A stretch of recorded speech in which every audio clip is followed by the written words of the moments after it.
I wanted nothing to do with instruments. Had it. So Martin, I tried to look up your birth date, but I didn't find out. So when were you born? I cleverly try to leave that out whenever I can.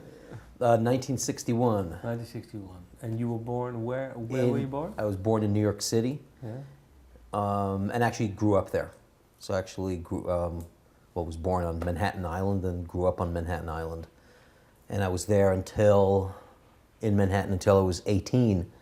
And right when I was 18, soon after, when I was 19, I moved to Brooklyn. And I went to the exact same space I occupy now, which is where the recording studio is and where I did all those records and stuff. So 18 years, so why did you move then to Brooklyn? Because of this recording space? Or? Well, partly what really was the space. Brooklyn wasn't what it is now, which is a big focus of music and culture and underground culture in New York. And,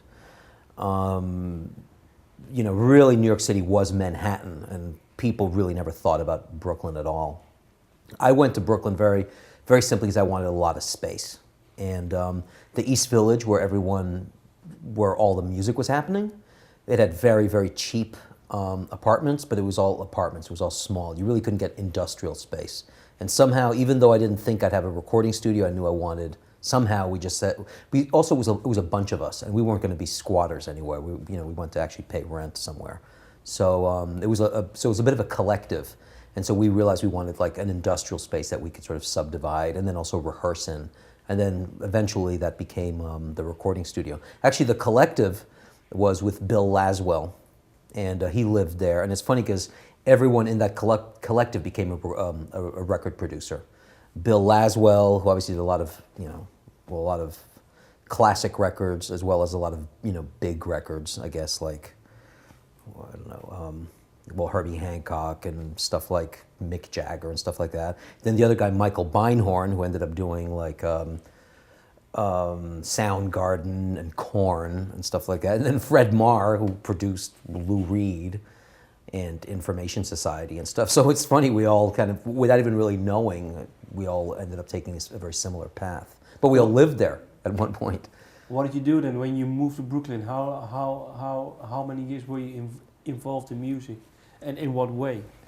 Really, I was always drawn to music. I think it was a very social thing, I remember the 60s, I remember having had a big impact on me. Like when I was a boy growing up, and my dad worked on the Lower East Side, and I would go down to the Lower East Side, and that was really, let's just say, it was really hopping in the 60s. I mean, there was like freaky people everywhere, and the music at the time seemed really like extreme and wonderful to me. I mean, obviously now looking back, a lot of it isn't necessarily that extreme or anything. But at the time, as a kid, it was all really impressive, and also just the styles. I mean, people were very freaky, and my family was pretty conservative, very bourgeois, so that was all very exciting to me. My dad worked in the East Village.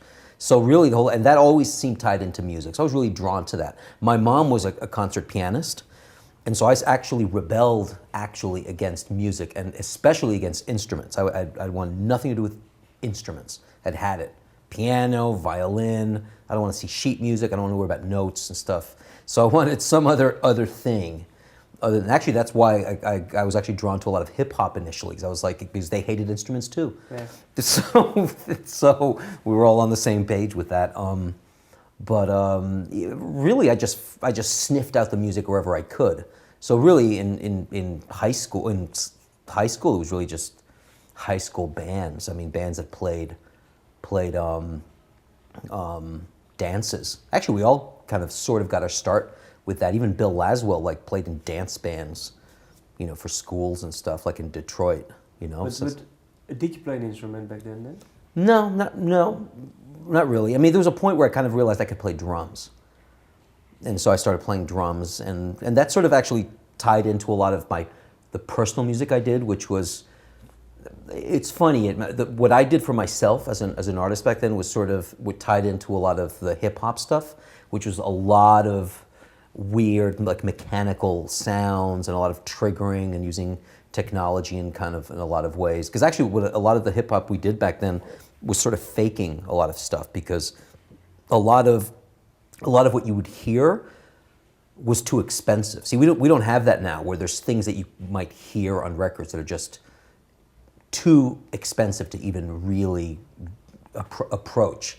You know, you can get pretty close now. You know, back then there'd be things that were just like, you know, they were just too expensive. So a lot of what we did would be faking stuff. So it's funny because I really got into a rock vein, but me as a drummer, I wasn't really a rock drummer. I wasn't that much of a drummer. But so at the time I didn't really, I wasn't focused on an instrument at all.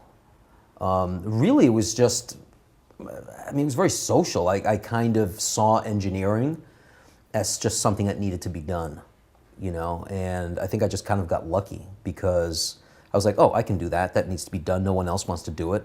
And also, I was fine with that sort of attitude, because I was like, what, 17 when I started thinking like that? So I was 17. A lot of the other people were in their 20s. It didn't strike me as like a second-rate kind of activity in any way. So I was just like, fine. So no one else wants to do it. Like, I can do this.